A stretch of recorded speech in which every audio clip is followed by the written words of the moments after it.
बंधु महंती, जो कि ना तो धनवान है और ना एक श्रेष्ठ जाति में जन्मे हैं, लेकिन जगन्नाथपुरी से कुछ दूरी पर उड़ीसा के एक गांव में रहते हैं और भिक्षा मांगते हैं। घर घर जाकर के जो मिल जाता है उसी से स्वयं पाते हैं, पत्नी को पवाते हैं, 2 बालक हैं उनको पवाते हैं बस। लेकिन कभी कभी ठाकुर जी इतनी परीक्षा ले लेते हैं कि आज 5 दिन निकल गए और बंधु महंती को पाने के लिए किसी ने भिक्षा नहीं दी है। सब लोग इधर देखो, सावधानी से सुनो।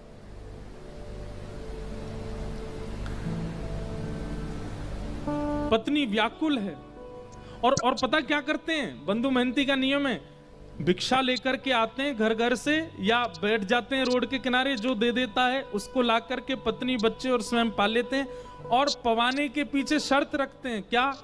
पाने के बाद नाम जप करोगे, ठाकुर जी का स्मरण करोगे, भजन करोगे, कीर्तन करोगे। करताल बजा करके अपनी पत्नी बच्चों के साथ कीर्तन करते हैं। 5 दिन हो गए, अन्न नहीं पाया तो पत्नी बोली अब तो अन्न मिला नहीं तो फिर कीर्तन भी नहीं होगा। अन्न मिलेगा तो कीर्तन होगा ना, कुछ खाने को मिलेगा, पेट में जाएगा तभी तो स्वर निकलेगा, तभी तो ताल बजेगी, तभी तो नृत्य होगा, कीर्तन रुक जाएगा। अब बंधु महंती को इस बात की चिंता नहीं है कि अन्न नहीं मिल रहा है, उसको इस बात की चिंता कीर्तन नहीं करेगी। सब जगह जाते हैं, कहते हैं कि मुझे कुछ दे दीजिए, कुछ घर में बनेगा, ठाकुर जी को निवेदित करेंगे तो फिर कीर्तन नहीं रुकेगा। लेकिन आज ठाकुर जी ने ऐसी परीक्षा ली बंधु महंती जी की कि सप्ताह निकल गया और किसी ने कुछ नहीं दिया।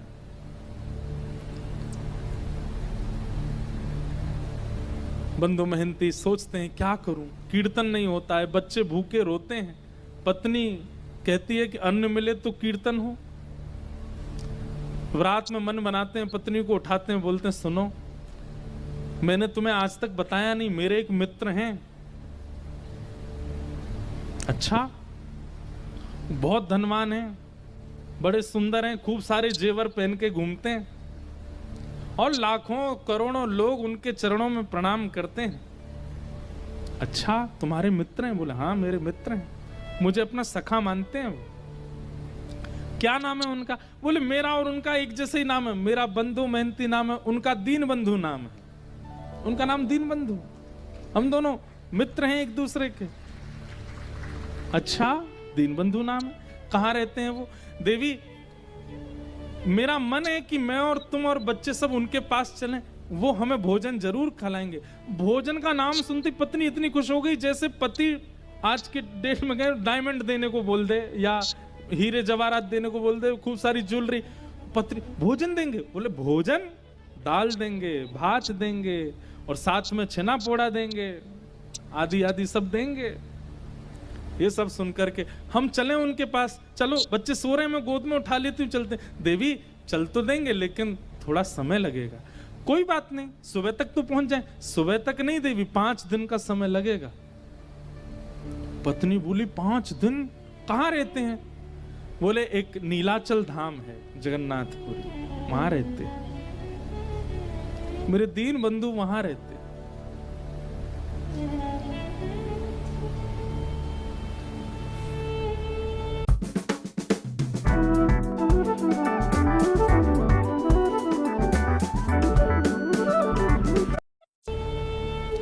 पत्नी से झूठ बोला है, मेरे मित्र हैं।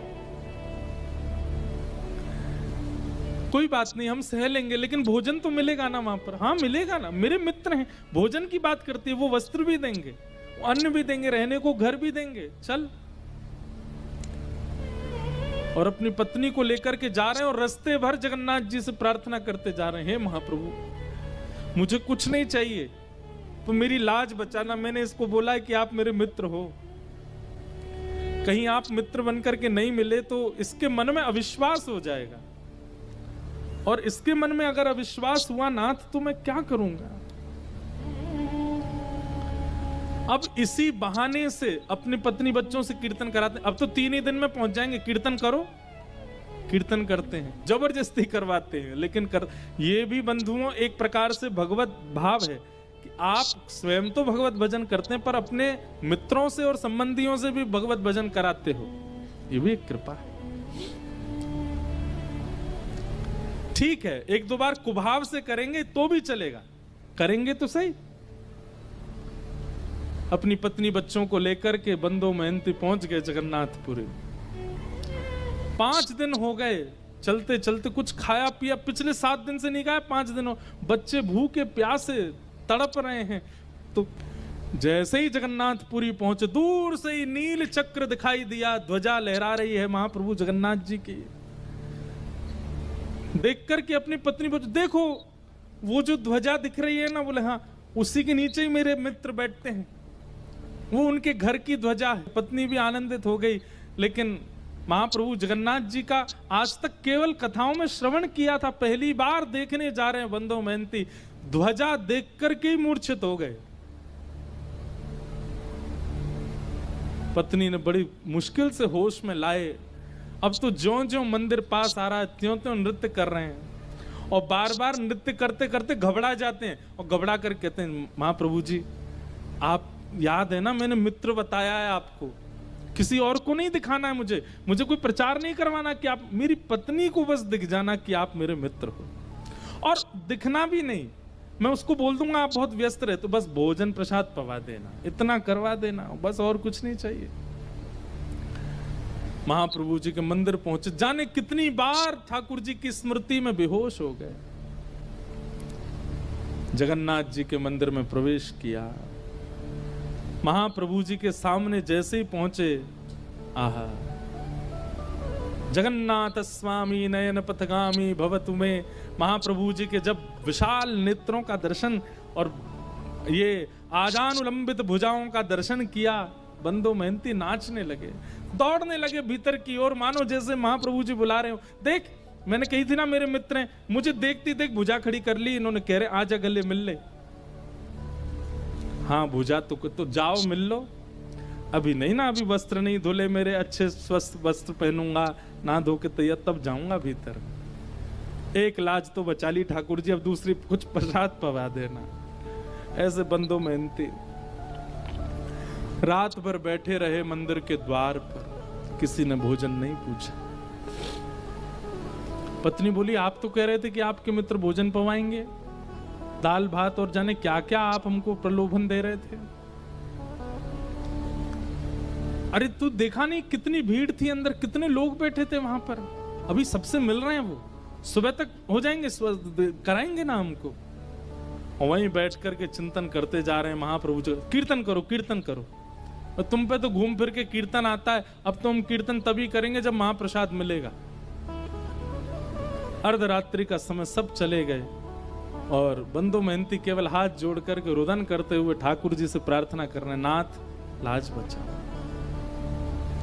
और तभी महाप्रभु जगन्नाथ जी एक ब्राह्मण का रूप धारण करके आए, अपनी सुंदर थाल में महाप्रसाद, स्वयं गए रसोई में ठाकुर जी, और जो महाप्रसाद रखा था जगह जगह से हंडियां उतार करके अपने हाथों से ही महाप्रसाद धर रहे हैं, अपने हाथ से ही दाल ला रहे हैं, और फिर ढूंढ रहे हैं कौन कौन सी सामग्री कहाँ धरी है। सब जगह से, जैसे कोई थाल, माता थाल लगाती है बालक के लिए, उसको ये अच्छा लगता है ये भी पवा देते हैं, ये अच्छा लगता है ये भी तो महाप्रभु जी देख रहे हैं मेरे को भोग में क्या क्या अच्छा लगता है, वो सब सामग्री ढूंढ ढूंढ के निकाल रहे हैं। कटहल की सब्जी धरो, महाप्रसाद धरो, खिचड़ी धरो, इसमें दाल धरो, ये धरो, सब पूरा थाल अपने हाथों से सजा रहे हैं। सुभद्रा जी बलभद्र जी देख करके कितने प्रसन्न हो रहे हैं, वाह आज महाप्रभु, पूरी दुनिया इनकी थाल लगाती है लेकिन आज खुद थाल लगा के लेके जा रहे हैं।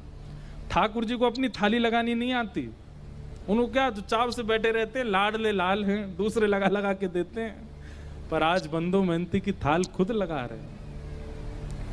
और थाल के ऊपर वस्त्र रख करके अपने कंधा पे, विशाल थाल है, कंधा पर रख करके ठाकुर जी बाहर आए, और बाहर आकर, अरे कोई बंदो महंती नाम का आया है क्या? बंदो महंती तो नाम सुनकर के, मेरा नाम किसको पता भाई? मन में सोचा, पत्नी तो सो गई है, मन में सोचा कोई और होगा बंदो महंती मेरे जैसा,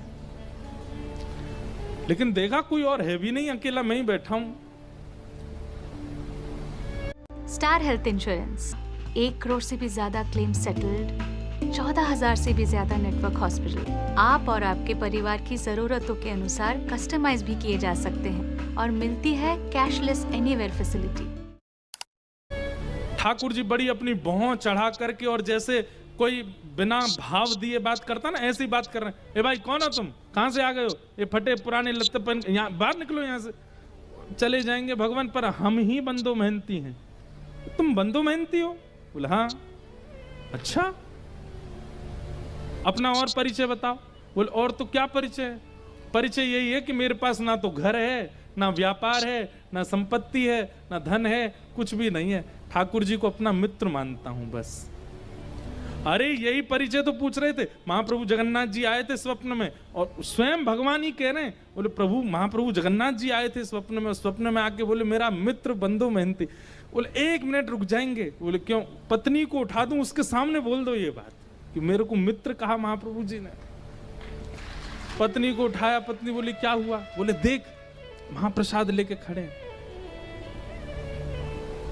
एक बार दोबारा बोलेंगे ठाकुर जी ने स्वप्न में क्या कहा? बोले ठाकुर जी स्वप्न में आके बोले हमारा मित्र बंधु मेहनती बैठा है बाहर, उसको महाप्रसाद देख के आओ। सुन करके अब महाप्रसाद देख करके तो बच्चे पत्नी खुश हुए, लेकिन बंधु मेहनती तो ये शब्द सुनकर के ही प्रसन्न हो गया कि ठाकुर जी ने मित्र मान लिया। बोले सुनिए, मेरी तो योग्यता नहीं मैं उनको जाकर के प्रणाम करूं, आपने मेरी लाज बचा ली पत्नी, मेरी तरफ से दंडवत कर देना, एक बार हृदय से लगा लेना। बोले कि समय मिलेगा जगन्नाथ जी खुद ही बुला लेंगे तुमको भीतर, महाप्रसाद पाओ। और सुनो ये थाल बहुत महंगा थाल है, इसको व्यवस्थित ऊपर पहुंचवा देना मंदिर में। जी जी हम पहुंचवा देंगे। अब महाप्रसाद आया, बच्चों ने पेट भर के पाया, पत्नी ने पाया, बंधु मेहनती ने पाया। बंधु मेहनती को भूख थोड़ी ही थी, वो तो भूख मर गई ठाकुर जी की बात सुन करके। रात में बर्तन धो करके विशाल थाल, उसमें रत्न जड़े थे, इतना महंगा थाल। अब वो तो पूरे घूम आए मंदिर के आसपास, कोई मिला नहीं। बोले थाल किसको दूं मैं? ठाकुर जी की लीला, ना द्वार पर कोई है, ना कहीं कोई स्थान है रखने का। और मन में सोच रहे मैं कहीं भी रख के चला जाऊं तो कोई ले गया तो अपने पास छुपा करके थाल को धर लिया। सुबह होगी, द्वार खुलेंगे तो भीतर दे दूंगा पुजारी जी को। प्रातः काल होते ही महाराज मंदिर में हड़कंप मच गया। ठाकुर जी का थाल चोरी हो गया, ठाकुर जी का थाल चोरी हो गया। रसोई घर से दूसरी आवाज आने लगी। बोले क्यों? हंडियां फूटी पड़ी हैं, चावल बिखरे पड़े हैं, पता नहीं कौन भीतर घुसा था, सारी सामग्रियां फैला दी हैं। ठाकुर जी हैं, व्यवस्थित थोड़ी रहते हैं, यूं यूं उठा दिए होंगे सब सामान, गिर दी होंगी हंडी। हल्ला मचा, ढूंढने लगे, इतने में बंधु मेहनती के नेत्र खुले। ये अपनी थाल लेकर के मंदिर में ही पहुंच गए और जैसे ही इनके हाथ में थाल देखी तो शरीर की अवस्था, वस्त्रों की अवस्था से लगता ही नहीं है कि इसके पास थाल। चोर ही मालूम पड़ रहा था। बिना पूछे बिना जाने ही मारपीट शुरू कर दी। और जैसी मारपीट होनी शुरू हुई, बंधु मेहनती तो वाह जगन्नाथ, जय हो जगन्नाथ, आहा जगन्नाथ। रात में तो छेना पोड़ा खिला रहे थे, रात में तो रसगुल्ला खिला, सुबह लात घुसा पड़वा रहे हो, वाह जगन्नाथ तेरी लीला बड़ी अद्भुत है। पत्नी आकर इनको मत मारिए, ये जगन्नाथ जी के मित्र। बोले अच्छा जगन्नाथ जी का मित्र, इसको बताते हैं हम। अरे रात में जगन्नाथ जी ही दे करके गए। हाँ जगन्नाथ जी पे और तो कोई काम ही नहीं, इसको देने जाएंगे। इस पर पहनने के लिए वस्त्र तो अच्छे नहीं है, महाप्रभु जगन्नाथ इसको महाप्रसाद पमाएंगे।